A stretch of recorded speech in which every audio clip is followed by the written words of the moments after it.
La Chambre.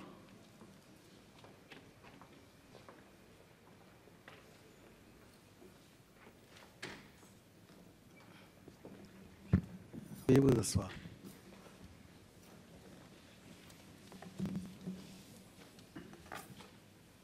Monsieur l'huissier, nos témoins.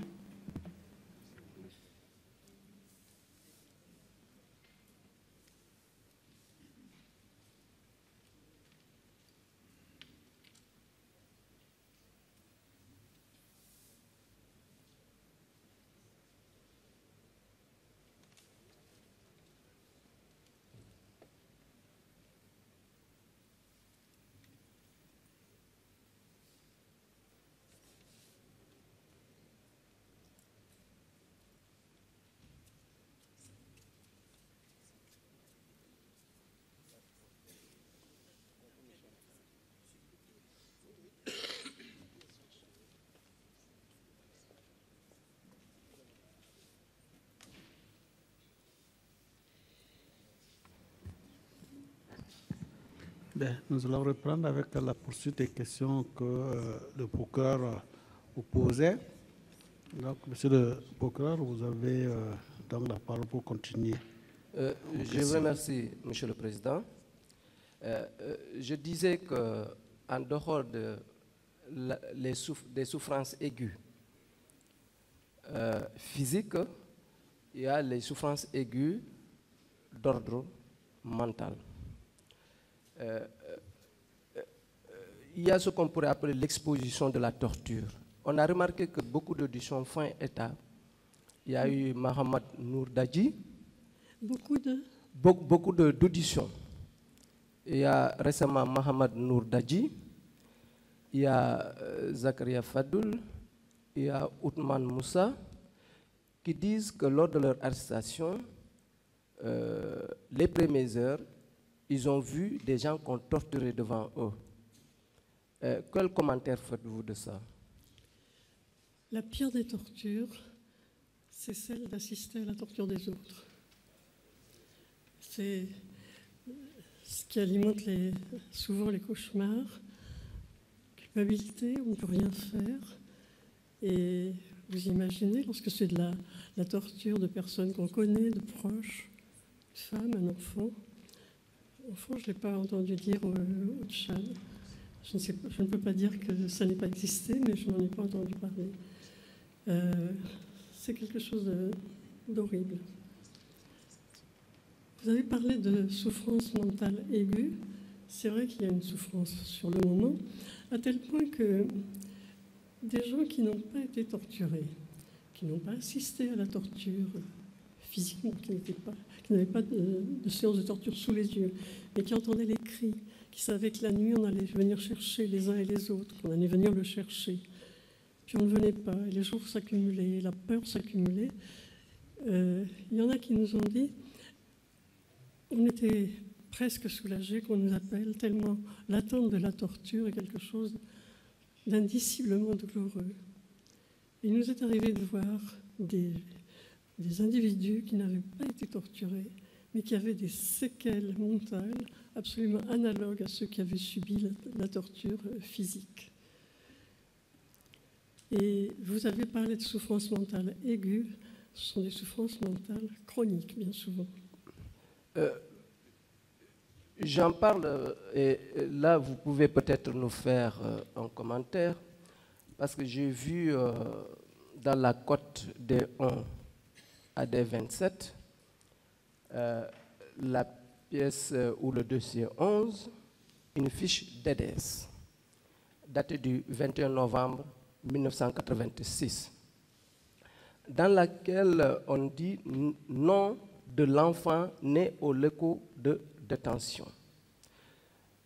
Signé du régisseur qui disait ceci.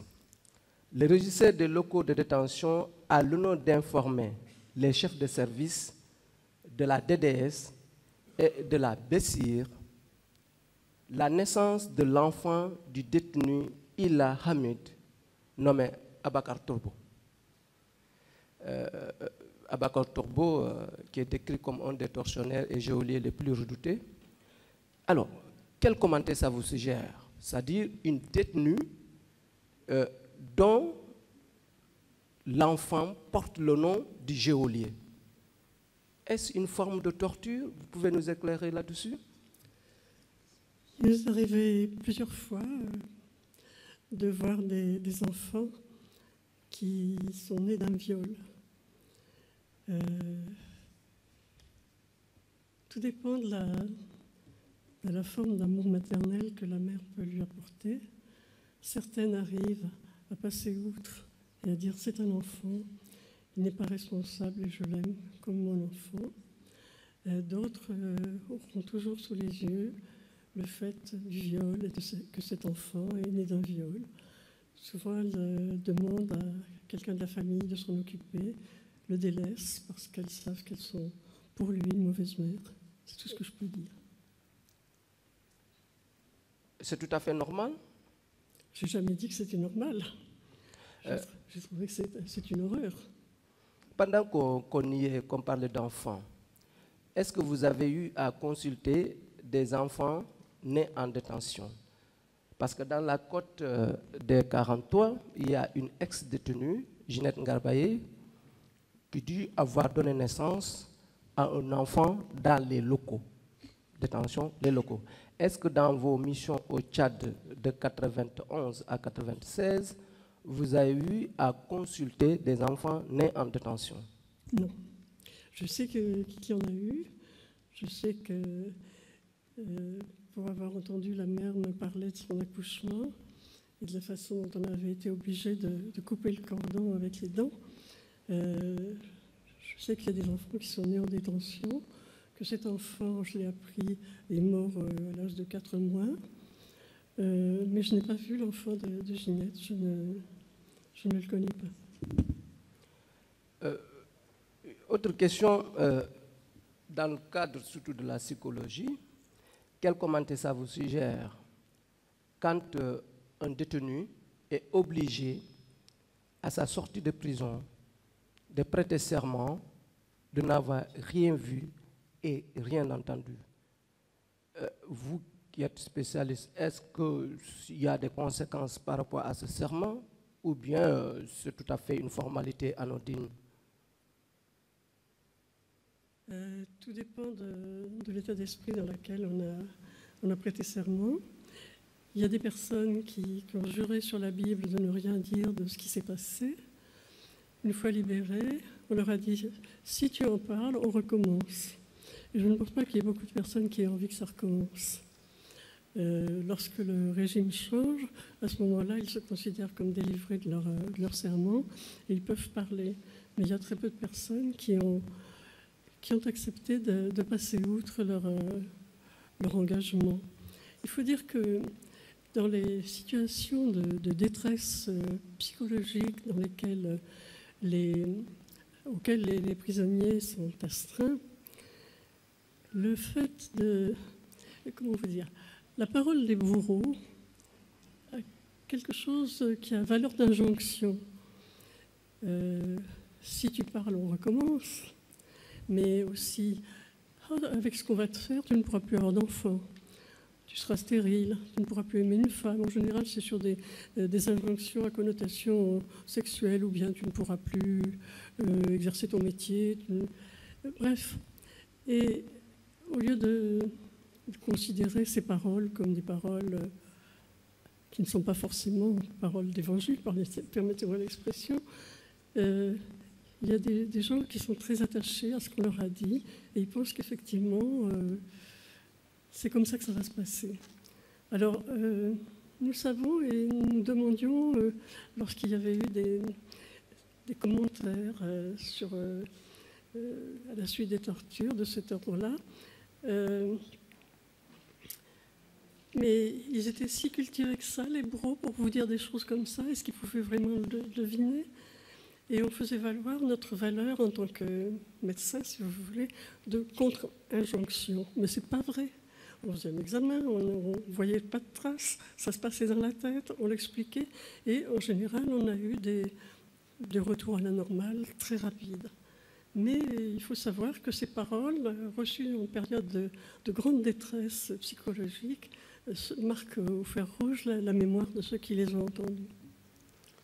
Je remonte un peu à la surface pour parler maintenant de violence physique, s'agissant de violence sexuelle. Vous en avez fait cas à la page 6 de votre déposition, je vous cite. S'agissant du viol, 2 femmes en ont parlé spontanément. Est-ce que vous avez senti dans vos missions que les gens n'ont pas voulu aborder cet aspect de la maltraitance ou de torture? Est-ce que les violences sexuelles, les gens vous ont parlé de cela sans détour? Il faut dire que dans la torture, il y a toujours une connotation, je ne dirais pas sexuelle, mais qui superpose à la vie sexuelle. On déshabille quelqu'un, imaginez une femme, les Tchadiennes sont très pudiques comme bien d'autres, on les déshabille devant des hommes, on fait des commentaires sur leur physique, etc. Vous imaginez quelle humiliation, comment elles vont en parler, à qui elles vont en parler. Il faut qu'on ait vraiment établi une relation de grande confiance pour qu'elles arrivent à aborder ce sujet-là. Là, je parle tchadienne ou pas tchadienne. Bien souvent, les femmes qui ont été violées disent « ils ont voulu me violer, mais là, je me suis trouvée mal ». Parce qu'en fait, il y a un déni de ce qui s'est passé. Elles ne perdent pas connaissance, mais elles veulent plus se rappeler, elles ne veulent plus savoir. Et parmi les femmes tchadiennes, je pense qu'il y a eu beaucoup plus de violences sexuelles que ces 2 cas qui ont eu le courage d'en parler. Peut-être n'avons-nous pas su les amener à en parler. Peut-être préféraient-elles garder leur secret, parce que chacun, finalement, a aussi droit à un jardin secret, s'il veut le garder secret. Mais manifestement, il n'y avait pas que des femmes qui seraient victimes de sévices sexuels. Y avait-il des hommes? Oui, il y avait des hommes. Des hommes nous en ont parlé parce qu'ils avaient des problèmes explicites, je dirais, sur le plan physique. Je me rappelle un jeune garçon de Moundou à qui on avait enfoncé une pointe de charpentier, vous savez, ces pointes qui font 15 cm de long, peut-être, dans l'urètre. Ça avait percé le corps caverneux, il avait un abcès, enfin, c'était l'horreur. Bon, les séquelles parlaient pour lui, il n'avait même pas besoin de nous en parler. Mais il y a eu des cas de sodomie, il y avait des gens qui avaient des fissures anales qui perduraient, et à ce moment-là, on arrivait à les rattacher à la cause. Mais on ne se précipitait pas si les gens voulaient en parler, on les laissait en parler. S'il y avait une pathologie d'appel, si vous voulez, qui faisait qu'on pouvait poser la question, autrement on essayait de respecter le secret que les personnes avaient sur ce sujet-là. Avant-dernière question. Lors de vos missions au Tchad, vous avez fait observer qu'en réalité, après l'examen des victimes supposées de torture, vous n'avez pas délivré de certificats médicaux à leur demande. Alors, question, est-ce que réellement la délivrance de certificats médicaux était une priorité ou bien c'était un acte qui, selon vous, n'est pas prioritaire dans le cadre de l'examen ou des consultations des victimes de torture? Je crois que ce qui est important quand on reçoit la parole d'une victime de torture, c'est de pouvoir garder des traces. Elles ne sont pas toujours de grande qualité, mais c'est une trace. C'est la raison pour laquelle j'ai toujours les dossiers que nous avons faits, quelquefois de briques et de broc, pour des raisons dont j'ai parlé au fur et à mesure de ce témoignage. Donc, il est important de garder des traces. Mais des certificats médicaux, nous en avons fait. Écoutez, je les ai cherchés et j'en ai trouvé 3. Alors, nous n'en faisions pas parce qu'on ne nous en demandait pas, que c'était un travail de secrétariat et nous n'avions pas de secrétariat à notre disposition. Et en général, ce sont des gens que nous avons vus à Paris ou qui nous ont demandé un certificat que nous avons fait à Paris et qu'on leur a délivré. Mais je n'ai en tout et pour tout que 3 doubles de certificats médicaux circonstanciés, comme nous les faisons à Paris pour les gens qui demandent l'asile politique, par exemple.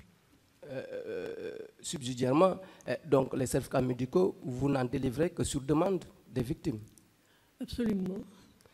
Dernière question, il m'a semblé avoir entendu lors de votre déposition que vous aurez cherché à rencontrer M. Habré. Ah non, j'ai mal entendu ou c'est le cas? Je pense, oui. Vous n'avez jamais cherché à le rencontrer? Ah non, non, non. Je parlais de l'époque de Déby et que j'ai essayé de rencontrer. Non, je n'ai pas parlé de... J'ai peut-être fait une confusion entre Sékou Touré et Habré. Ça m'arrive quelquefois. Alors, c'est peut-être pas vos oreilles qu'on m'a entendu. C'est vrai, il m'a semblé avoir entendu que vous aurez cherché à rencontrer. C'est lorsque nous étions en Guinée, quand on a fermé la mission, on a cherché à rencontrer des ministres qu'on avait eu l'occasion de rencontrer, avec qui on avait des rapports amicaux, disons, et toutes les portes étaient fermées. Mais bon, c'est tout. D'accord, je vous remercie, Madame Diafé.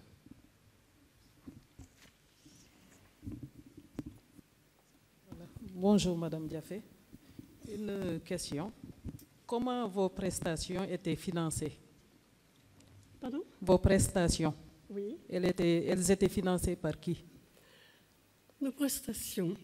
Notre budget est établi selon trois axes, si je peux dire. Nous recevions des fonds des Nations Unies pour les victimes de torture. Nous en avons reçu de la communauté européenne. Je ne vous dirai pas le numéro de la ligne budgétaire parce que je l'ai complètement oublié. Faire une demande à l'Europe était un vrai cauchemar. Et nous avions des dons privés de personnes qui soutenaient notre travail, qui nous donnaient de l'argent. Notamment, on a eu un peu d'argent d'ordre religieux, de personnes privées. Je cherche encore. Le comité catholique pour la faim nous a donné un peu d'argent. Ça dépendait des années, si vous voulez. Mais enfin, les trois chapitres principaux, c'était l'ONU, l'Europe, et puis donc les fonds privés de différentes origines. Cela veut-il dire que les médicaments étaient effectivement gratuits? Alors, les médicaments étaient gratuits. En général, c'est MSF qui nous faisait bénéficier de prix de gros de sa pharmacie, ce qui nous permettait d'avoir un approvisionnement de médicaments qu'on renouvelait de passage en passage, qui était suffisant au moins pour assurer le suivi d'un traitement d'une fois à l'autre. Lorsque nous étions en panne de médicaments, ce qui arrivait, nous nous entendions avec la pharmacie centrale, je ne sais plus comment elle s'appelle, pour qu'elle commande ce médicament si elle ne l'avait pas en stock. Et à ce moment-là, nous donnions de l'argent aux personnes qui en avaient besoin pour pouvoir se les acheter. Et dans quelle langue se passait? Dans quelle?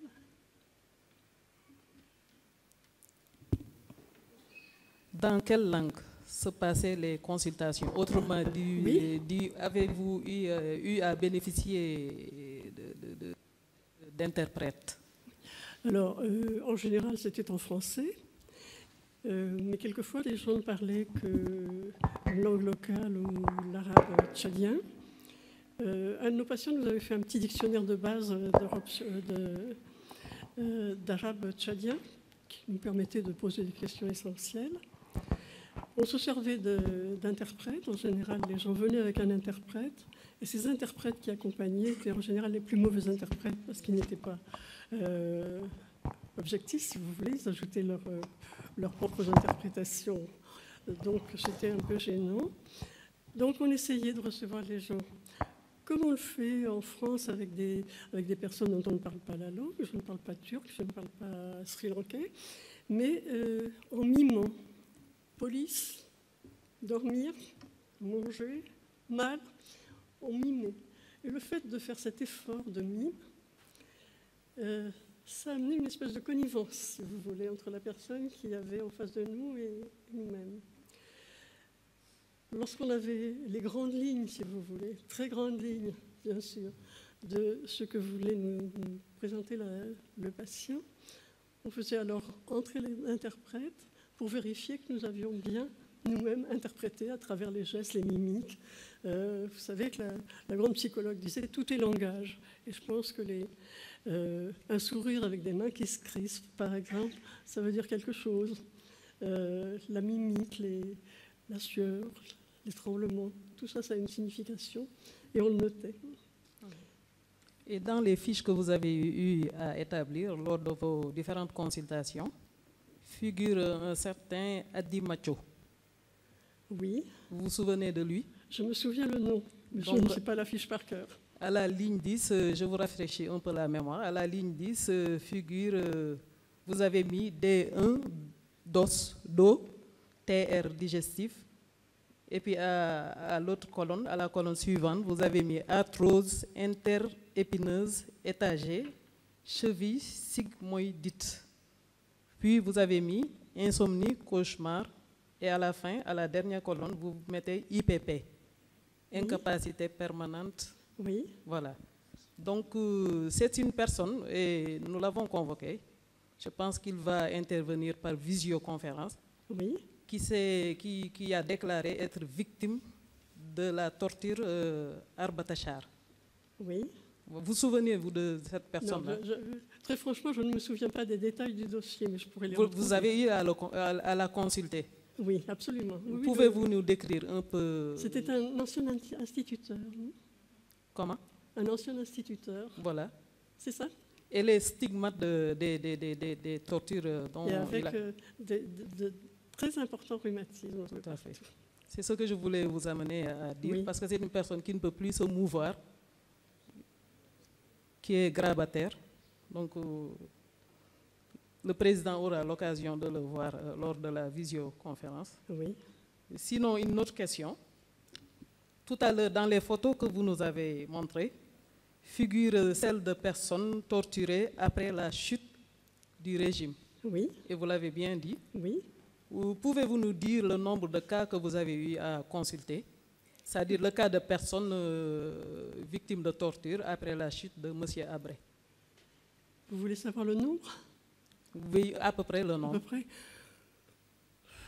Je dirais une dizaine. Une dizaine. Une dizaine. Pas Mais trop. ils avaient très peur, hein, ils ne venaient pas à la consultation. C'était le bouche à l'oreille, on nous amenait chez eux pour les voir.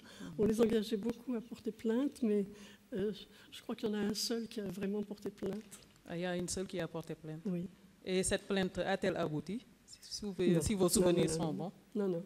On a été voir le procureur pour savoir ce que devenait cette déposition. Il l'avait très bien rangée et on y a été sans rendez-vous et elle était là. Mais c'était tout. Dans votre rapport, vous avez eu à parler des femmes Zagawa que vous avez consultées. Oui. Pouvez-vous revenir un peu sur leurs souffrances après la chute du régime? Après la chute? Du régime, oui. Les femmes Zagawa que vous avez rencontrées, vous les aviez décrites d'une certaine façon. Vous aviez insisté sur les souffrances qu'elles éprouvaient après la chute.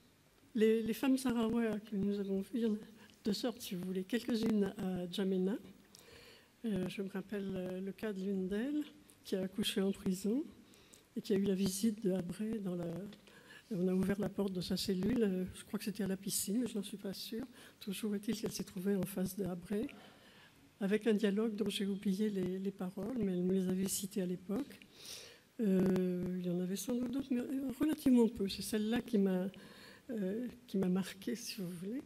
Mais par contre, là où nous en avons vu un nombre important, et j'en ai parlé tout à l'heure, c'est à Béché, et on avait été frappé par le dénuement, la dignité et la profonde tristesse de ces femmes, dont les familles avaient été, du côté masculin, détruites.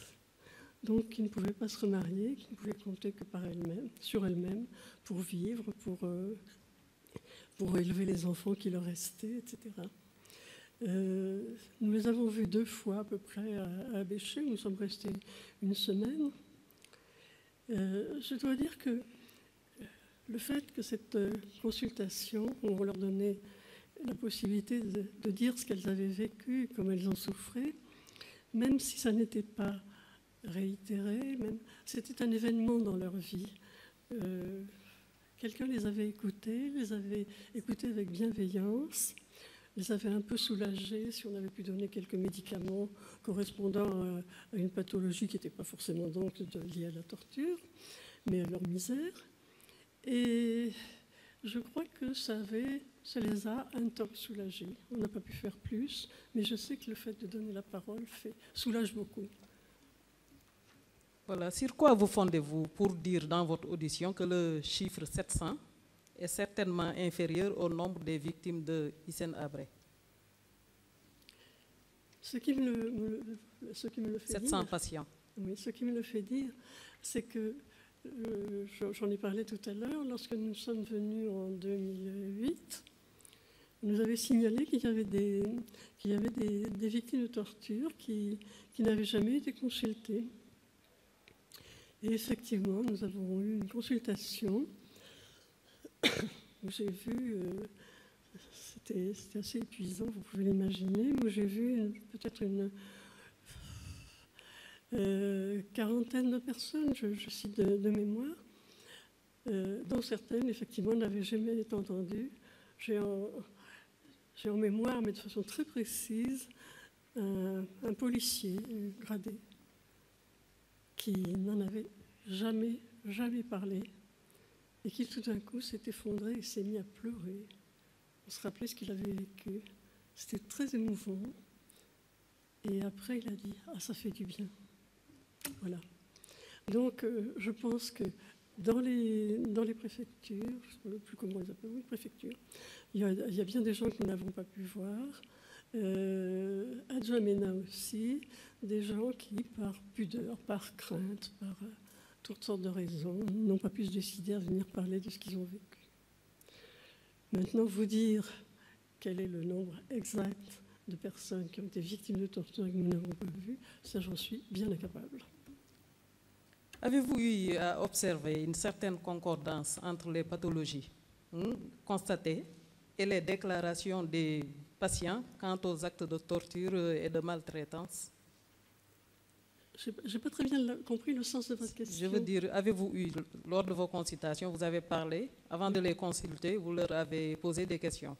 Oui. Voilà, y a-t-il eu des concordances entre les pathologies constatées chez les victimes et les déclarations qu'elles vous ont faites avant la consultation? Oui.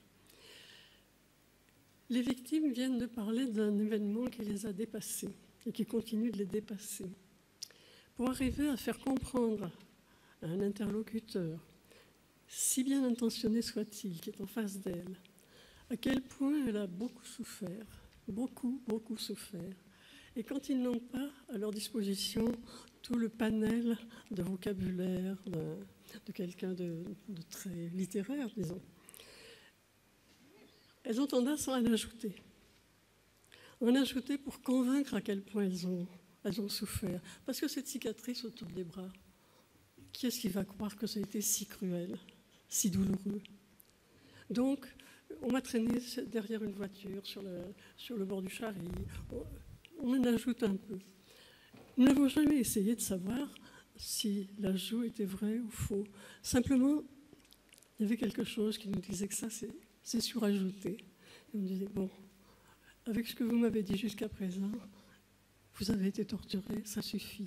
On ne va peut-être pas en ajouter. Et là, il y avait, bon, d'accord, cette espèce d'attitude-là, souriante, d'accord, j'arrête. Mais sur ce qui était admis entre nous, il y avait des concordances, oui. Et puis, on ne parle pas de la torture de la même façon quand on ne l'a pas subie. Voilà, et avant-dernière question, ces pathologies que vous avez eu à observer, à constater chez les victimes, ne pouvaient-elles pas avoir une autre cause, selon vous? Si, bien sûr, c'est tout le problème de la médecine légale. Je ne suis pas médecin légiste, mais pour faire un certificat médical qui ait de la valeur, il faut quand même être pour soi-même faire son contre-interrogatoire, en quelque sorte. J'ai parlé tout à l'heure des traces que pouvait faire un gris-gris autour des bras, qu'on n'a pas confondu avec l'abartacha. Excusez-moi. Bon, il se trouve que nous avons échangé des connaissances avec des collègues des pays qui se sont penchés sur ces problèmes de torture, et on a appris beaucoup les uns des autres. Une brûlure de cigarette a une apparence bien spécifique. Une brûlure de cigare qu'on a avec la pointe du cigare et une brûlure de cigare qu'on a écrasée sur la peau laisse aussi des traces qui sont assez caractéristiques. Bon. Et puis il y a l'ensemble des... Si vous voulez, l'ensemble des cicatrices qui peut faire un tout cohérent. Quelqu'un qui a été fouetté va avoir des traces de lanières dans le dos, sur les fesses, sur les épaules. Cet ensemble est cohérent avec le fait qu'il dit avoir été fouetté.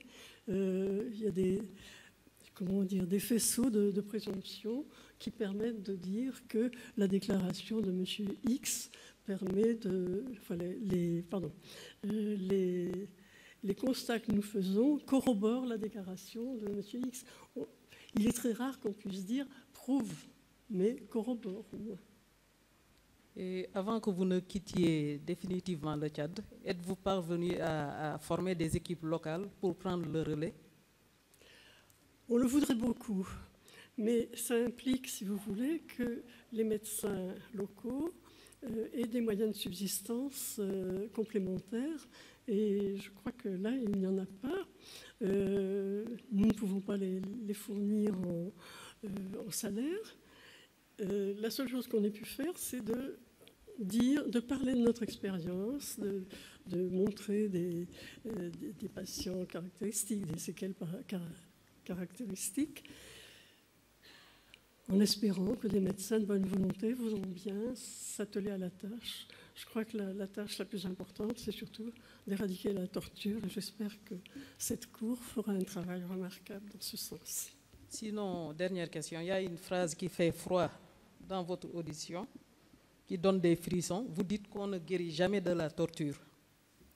Vous dites qu'on ne guérit jamais de la torture. Quels commentaires pouvez-vous faire? Des commentaires supplémentaires? Écoutez, la torture fait partie de ces traumatismes exceptionnels en gravité. Si je vous dis qu'on ne guérit pas des souvenirs qu'on peut avoir d'un effondrement, d'une inondation, d'un accident de voiture gravissime, vous comprendrez que la torture, qui est vraiment un des summums de la cruauté et qui s'applique à l'essence même de l'individu, ne puisse pas ne pas laisser de traces qu'on arrive à surmonter, qui permettent de vivre, et quelquefois même d'en tirer une leçon positive qui permet de vivre avec toute sa dignité et une certaine sérénité. Mais guérir, non. Madame Hélène Diafé, je vous remercie. Merci. Je m'associe au remerciement des collègues sur la pertinence de votre rapport. Je voudrais partager avec vous quelques questions. D'abord, sur les lieux de détention. Vous avez fait état des lieux de détention que vous avez visités. Pouvez-vous revenir brièvement sur les différents lieux de détention que vous avez eu à visiter lors de votre mission? J'en ai visité, je crois que je l'ai dit, 2. La piscine, c'est-à-dire le lieu de détention de la DDS, et le camp des martyrs, où j'ai eu l'occasion d'aller voir des prisonniers à l'époque du président suivant. On m'a signalé, j'ai vu où étaient les fameux locaux dont on a parlé. On m'a apporté la photo, je l'ai montré tout à l'heure, de cette espèce de guérite en tôle ondulée où on mettait des prisonniers, semble-t-il, importants, je suppose, seuls. Ce sont les seuls lieux que j'ai visités, vraiment. Les autres, je ne sais pas où dire. D'accord, merci. Toujours sur les lieux de détention, Madame Diafé, vous avez déclaré dans votre audition que les lieux de détention étaient propices même à la torture. C'est-à-dire que le fait même de mettre une personne dans ces lieux de détention pourrait s'assimiler à une torture. Comment vous pouvez expliquer cette affirmation? Si j'ai bien compris votre question, le fait de vous fermer dans une cellule sans air par des températures plus que tropicale, sans eau, sans nourriture, sans hygiène, sans pouvoir vous laver, voyant mourir à côté de vous des gens dont on enlève le cadavre, pas toujours tout de suite, souvent quelques jours après, décompose, ça sent mauvais. C'est une torture. C'est une atteinte, c'est cruel, c'est inhumain, c'est une atteinte à la dignité. Pour moi, ça a tous les attributs d'une torture.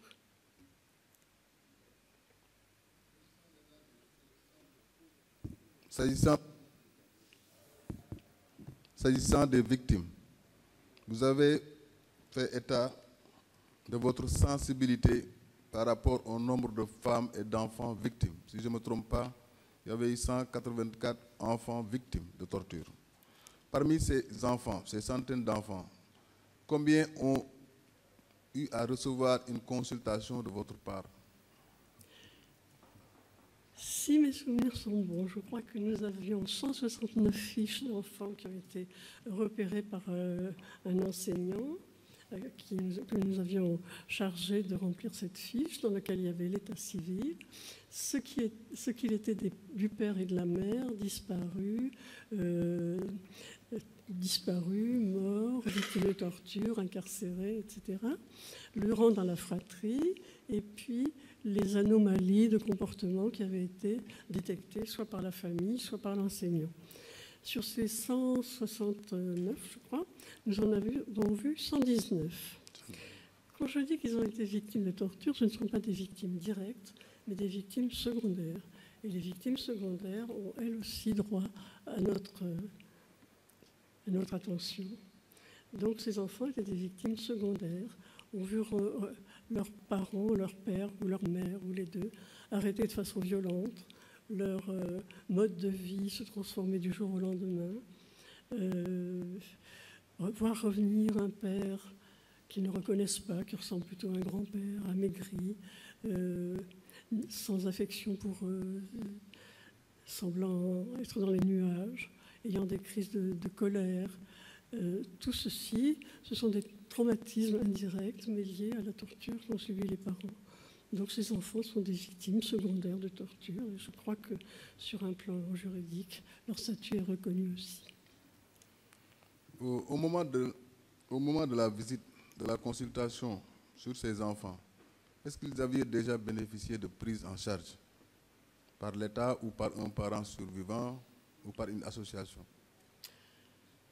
Non, des prises en charge, il n'y en avait pas. Nous avons obtenu... Alors, certains de ces enfants ne pouvaient pas aller à l'école parce que les parents ne pouvaient pas payer le droit d'entrer à l'école, qui est gratuite, mais pas tout à fait quand même. Donc, on a obtenu que l'ambassade de France, pendant une année, défraie les parents des frais de scolarité. Et on a obtenu que la Croix-Rouge, le CICR, qui a un bureau à Djamena, distribue à toutes les familles de ces enfants des couvertures.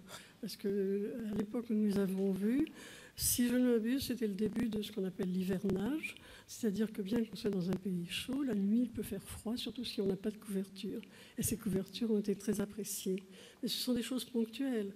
On avait demandé au directeur général de la santé, chaque fois que nous y avons été, il était souvent très changé, il y avait un turnover important. Chaque fois, nous avons vu le nouveau directeur de la santé en lui demandant d'accorder des soins gratuits aux victimes qui étaient identifiées, soit par la commission d'enquête avec le petit carton rouge, soit par nous-mêmes ou les deux. Nous donnions à chacun un petit carnet avec les dates de rendez-vous et notre tampon. Il a fallu renouveler ces demandes qui étaient acceptées avec une certaine bonne volonté, mais qui n'étaient pas souvent suivies d'effets ou pas d'effets durables en tout cas. C'était les seules prises en charge qui aient pu y avoir lieu. Nous revenons un peu sur les récits, parce que d'après votre manuel de procédure, votre façon de consulter, vous commencez par recevoir le récit des victimes, n'est-ce pas? Et nous savons que la principale conséquence de la torture, c'est la perte de l'estime en soi. Est-ce que les victimes que vous avez eu à consulter avaient toujours leur estime en soi, ou bien ils étaient complètement désemparés au point de perdre leur estime en soi? D'abord, dire qu'on perd l'estime de soi, c'est quand même pas une chose qu'on dit facilement. d'une part. D'autre part, vous dites que vous commenciez par le récit. On commençait par une question très ouverte. Qu'est-ce qui vous arrive? Et on disait au présent. C'était à eux de choisir s'ils allaient nous dire maintenant, j'ai très mal à la tête, ou bien passer au passé, si je peux dire, et nous dire ah mais voilà, j'ai été arrêté, j'ai eu ceci ou cela. Nous ne voulions pas que nos questions soient de l'ordre de l'interrogatoire, des questions très très ouvertes, de sorte à ce que chacun en fait soit libre de diriger les informations qu'il nous révélait. Perdre l'estime de soi, c'est difficile à dire. Vous aviez l'habitude de demander l'origine ethnique des victimes? Est-ce que vous aviez l'habitude de demander l'origine ethnique des victimes à consulter? Oui, on le demandait, ça nous permettait d'abord de savoir quelle langue, parce que nous avions des fiches qui étaient remplies par la psychologue qui m'accompagnait, et elle demandait quelle était leur religion pour pouvoir tenir compte des périodes de ramadan, des choses comme ça. Leur religion, leur ethnie, leur statut marital, le nombre d'enfants qu'ils avaient avant leur arrestation, les enfants après, où est-ce qu'ils avaient été détenus, et après le reste se passait dans la consultation et on complétait. Quelles sont les ethnies qui revenaient le plus, les différentes ethnies qui revenaient le plus dans les récits? Incontestablement les Sarawal et Adjiraï. Et ensuite, il y a beaucoup d'ethnies au Tchad, je ne connais pas toutes, d'autant qu'il y a des ethnies, des sous-ethnies, mais il y avait des Sara, nous en avons surtout vu à Mundo et Doba, qui avaient à se plaindre des exactions du septembre noir de 86, où il y a eu vraiment une hécatombe dans leur rang. Ensuite, je le mets dans mon rapport, il y a toute une liste où nous avons 2, 3, 10 personnes de telle ou telle ethnie, mais j'ai oublié le nom de ces ethnies, j'avoue que celles qui surnagent de loin, c'est les 3 dont je vous ai parlé, Adjaraï, Zarawa et Sarah. Merci. Toujours dans le récit, Madame demandez la fonction de la victime. Et dans le dossier, il y a diverses catégories de victimes. Est-ce que vous pouvez nous dire, dans le cadre de votre interrogatoire, de votre diagnostic, qui étaient les victimes? Est-ce que c'était des prisonniers de guerre, ou bien est-ce que c'était des opposants politiques, ou bien est-ce que c'était des personnes dont on reprochait la simple appartenance ethnique? Je crois que j'ai déjà largement évoqué cette question, mais je vais y répondre volontiers. Il y avait des appartenances politiques, oui, des gens qui étaient suspects de vouloir fomenter un complot, de faire un parti d'opposition, qui revenaient de l'étranger, qu'est-ce qu'ils avaient été faire là-bas, si ce n'est vouloir s'opposer au régime. Si on allait dans la province, on avait porté de l'argent à l'opposition. Bon, ça c'était des raisons d'ordre, disons, politique, même si ça ne méritait pas toujours le terme de politique. Ensuite, il y avait comme raison d'arrestation, il y avait le fait d'appartenir à une ethnie. J'ai été arrêtée parce que j'étais Zarawa, j'ai été arrêtée parce que j'étais Adjiraï, ou supposée être Adjiraï. J'ai été arrêtée parce que j'avais des voitures, parce que ça plaisait beaucoup. J'ai été arrêtée, je ne sais pas pourquoi. J'ai été arrêtée parce que j'ai parlé dans un café. J'ai été arrêtée. Il y avait des gens qui ne savaient pas pourquoi ils étaient arrêtés. Il y a eu des prisonniers de guerre. Alors, étant donné que nous étions une petite équipe, que nous voulions donner du temps à ceux qui venaient nous voir, et que les prisonniers de guerre avaient bénéficié de la visite du CICR, nous avions décidé de ne pas recevoir les prisonniers de guerre. Nous en avons reçu cependant quelques-uns qui avaient une pathologie lourde, et nous avons essayé de leur apporter des soins médicaux nécessaires. Mais nous avons d'abord essayé de soigner les personnes civiles. Oui, toujours dans le cadre du diagnostic, les victimes interrogées avaient-ils tendance à citer les noms de leurs tortionnaires? Si oui, pouvez-vous nous donner quelques noms les plus récurrentement cités comme étant les tortionnaires? Alors, citer les tortionnaires, oui. Vous dire leur nom à l'heure d'aujourd'hui, j'ai absolument pas la mémoire des noms. Mais je sais qu'il y avait quelqu'un qui s'appelait Django. Je sais qu'il y avait quelqu'un qui s'appelait... Je ne sais plus.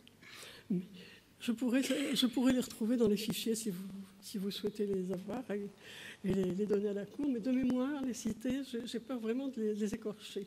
Mais c'était toujours les mêmes noms qui revenaient. Il y en avait 4 ou 5.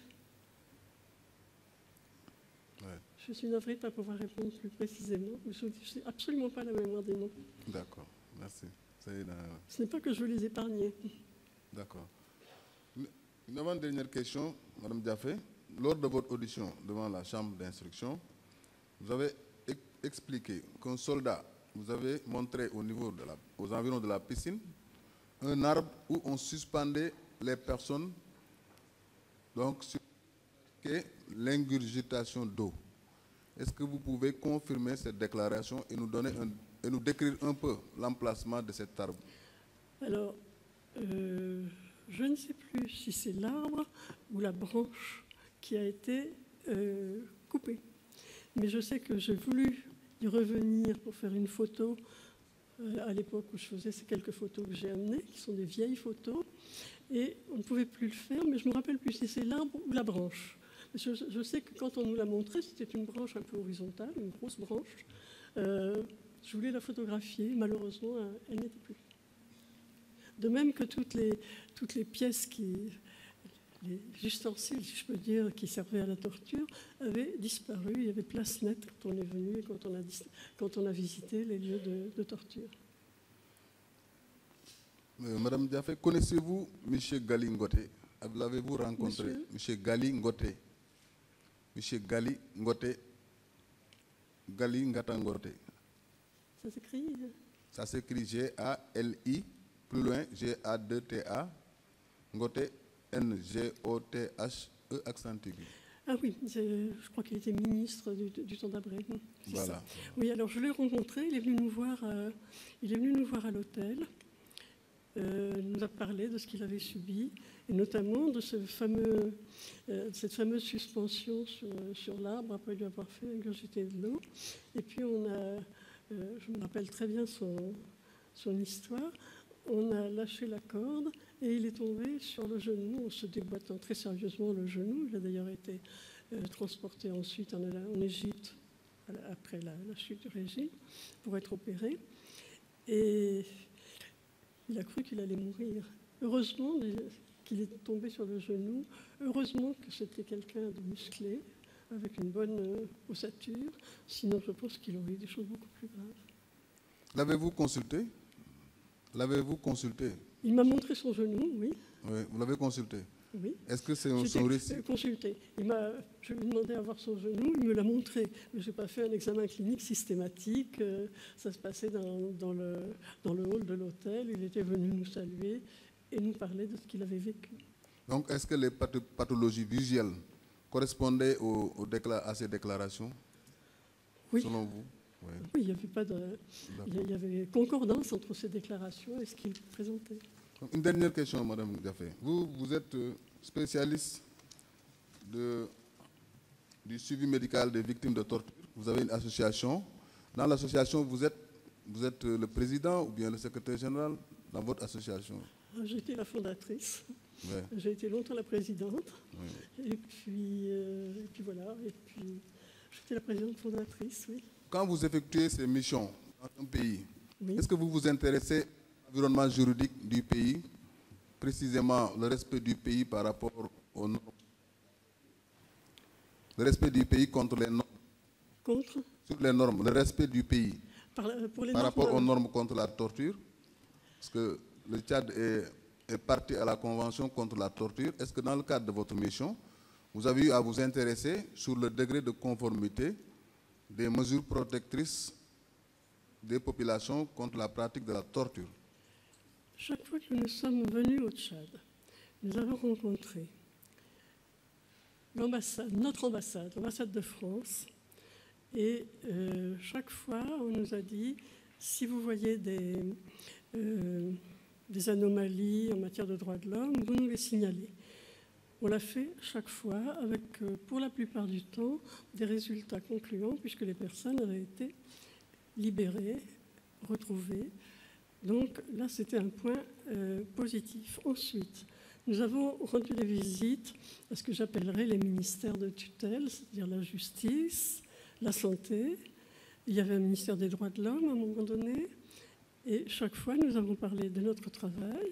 Je me rappelle avoir été reçue par le ministre de la Justice, Togoimi, à qui nous avons rappelé, s'il en était besoin, qu'il y avait des règles à respecter, mais on n'avait pas un grand poids pour obtenir. Et c'est plutôt à l'ONU de s'occuper de savoir si oui ou non les règles sont respectées. Mais chaque fois, nous l'avons rappelé à ces ministres lorsque nous avons pu les voir, que ce soit dans un cadre officiel, comme lorsque Togoimi nous a reçus. D'ailleurs, le président Déby nous a reçus aussi. Et on l'avait averti que si on voyait des dérapages sous sa responsabilité, on ne manquerait pas de les dénoncer, ce que nous avons fait. Et je me rappelle que M. Déby n'était pas du tout content que je dise ça. Il a donné un coup de pied dans la table de verre qui était devant lui. Bon, mais il est resté quand même courtois. Merci, Mme Diafé. Monsieur le procureur général, je vous remets la question. Monsieur le Président, le parquet en a terminé. Merci. Et merci bien le parquet. Nous allons observer la pause déjeuner que nous avons l'habitude de prendre. Et nous reprendrons à 14h15. Donc l'audience est suspendue.